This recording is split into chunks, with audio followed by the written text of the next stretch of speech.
What is going on, everybody? I bring you some interesting statistics about Max Holloway versus Jose Aldo at UFC 218. I think this was 218. Nevertheless, it was the second time they fought.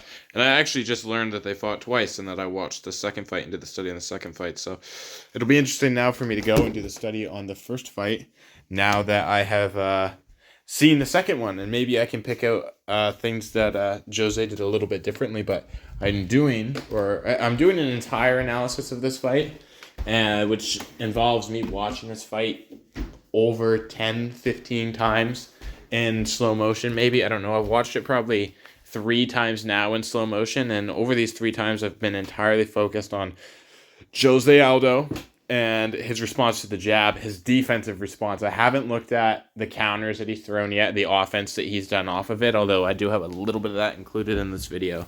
Okay, so the first thing I want to notice is that to me, Max landed 14 jabs in the fight, so 11%. So he must have thrown 140 because he only landed 11% of them, which is nuts. It's an insane number.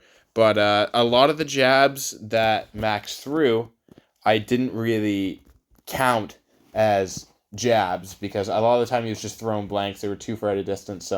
And some of them I couldn't really tell if they landed or not. It was really hard to tell. So I'm not sure entirely how perfectly accurate everything on this is, but just know I watched the entire fight in slow motion. And I watched it. Yeah, I watched the entire fight twice in slow motion, and these are the stats I came up with. So these are at least partially accurate. They may not be perfectly precise, but nevertheless, Max was able to land 14 jabs on him. Aldo parried half of those. Not half of those jabs, obviously, because those ones landed, but parried half the amount. He parried 7.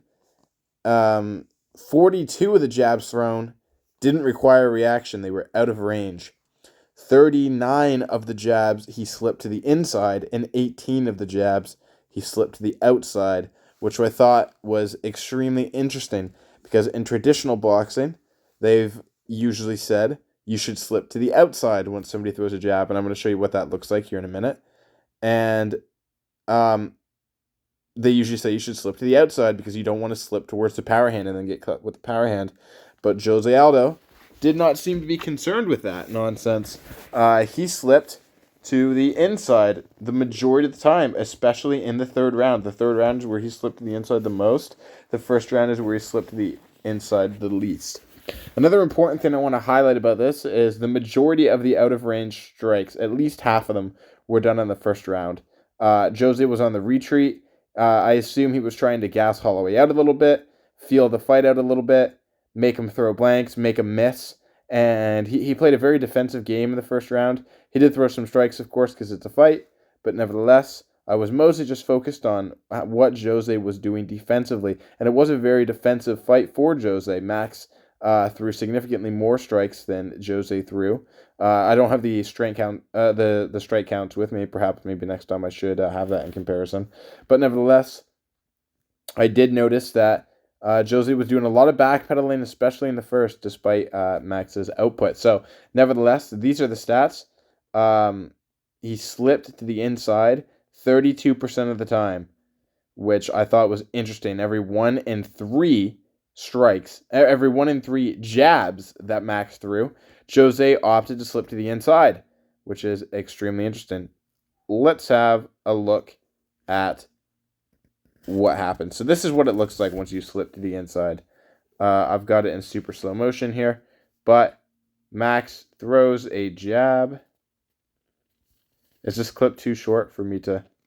Wow, this clip is too short to put in slow motion. Okay, no, it's working.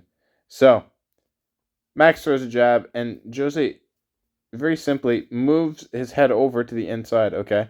Now, a perfect slip to the inside doesn't look exactly like this. I do have a much better slip to the inside that Jose did, but I just want to illustrate that this is happening at the highest level. You know, technically this isn't a perfect slip to the inside. So let's contrast this with a perfect slip to the inside, which I believe was either this one or the next one.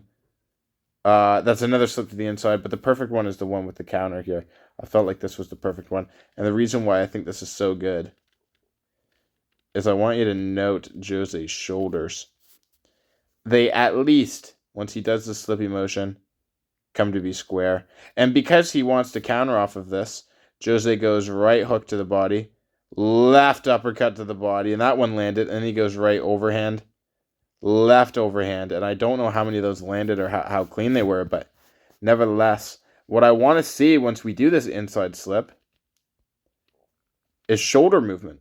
You're putting the energy in to moving your head off to the left, right? If you're going to put the energy into doing this movement, you might as well throw a right hand with it, which is exactly what Jose did. And what happens when you throw a right hand? Well, you load the left, so we threw the left. What happens when you load the left? You load the right, so we threw the right. And once you load the right, you throw the left. So it's basic boxing, basic Muay Thai, basic striking, okay? You make that investment once you do the slip. He's throwing his right hand, and although the right hand's not going to be nearly as powerful as the left because his hips are fully cocked here for a left, just because of the way that they're facing.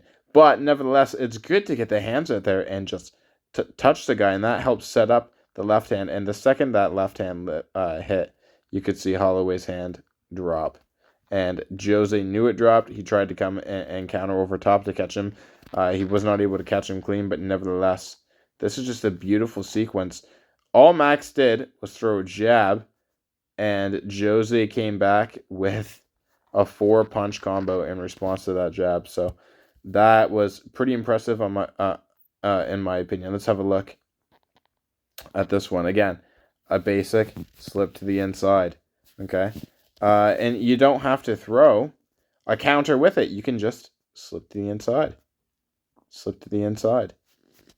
And I think it's really just a beautiful maneuver, which I'm going to start doing because Jose, in this fight at least, did it twice more than he slipped to the outside. Not to say that slipping to the outside isn't effective, but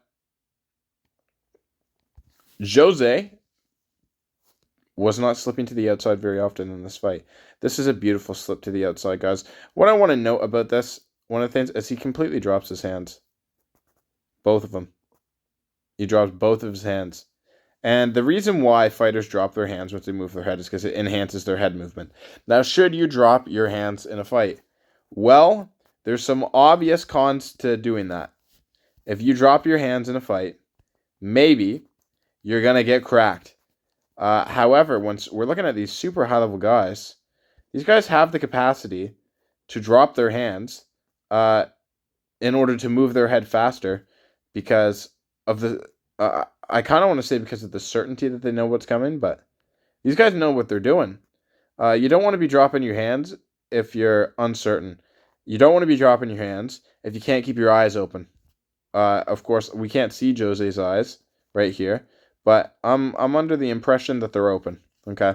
Don't drop your hands if you can't keep your eyes open. You got to keep your eyes on your partner all the time, and that's one thing that, you're going to note about these high-level professional MMA fighters is in the flurry and the struggle, they keep their eyes open, they keep their eyes on their opponent, and they're reading what they're doing, which is a lot easier said than done. So this does come out to be the entire analysis of this fight.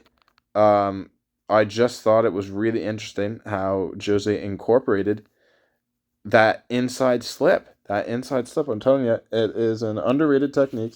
People are sleeping on it because so many boxing coaches out there are telling you to slip to the outside. Some will even tell you not to slip to the inside. Slipping to the inside is dangerous, or it's wrong, or it's not ideal. But no, Jose Aldo, according to this fight, would have to disagree. So I'm going to be doing a lot more pie charts, a lot more studying, a lot more to come, and look out for it. Look out, because I'm scouting. I'm scouting everybody. Everybody at 145, 155, 170, 125, 135. All of them. I'm scouting everybody. I'm trying to figure all of these fools out. This is just the most beautiful Jose Aldo sequence I've ever seen in my life. This 9-second clip. Slips to the inside and throws the right hand simultaneously.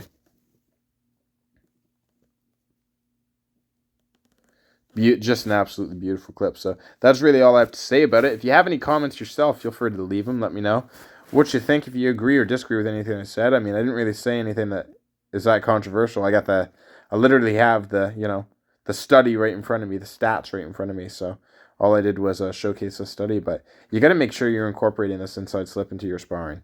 You got to make sure you're doing it because it is so effective. Outside slip, of course, too. He didn't just do the same reaction the whole time. He did a couple parries, right? He was out of range a fair bit just from walking backwards. He slipped outside, he slipped inside. He gave about all the reactions that you could give. He didn't shoot off of anything except for late in the third, and I'm pretty sure that was a cross. And he was tired and hurt. So, nevertheless, keep it all in mind, guys. Keep it all in mind. You got to slip to the inside once you're dealing with that jab. And not a single time, I don't think a single time in the fight he got caught with a right hand, which is what the boxing coaches will tell you. They'll tell you, oh, if you slip to the inside, you get caught with a right hand. I don't think it happened a single time in the fight. I might be wrong, but I'm still going to watch it like 10 more times. So I'll get back to you on that. Let me know if there's any fights you want to see me break down, any opinions from me that you want to get, or anything that you disagree with, just across the board. All right? Thanks for watching. Bye.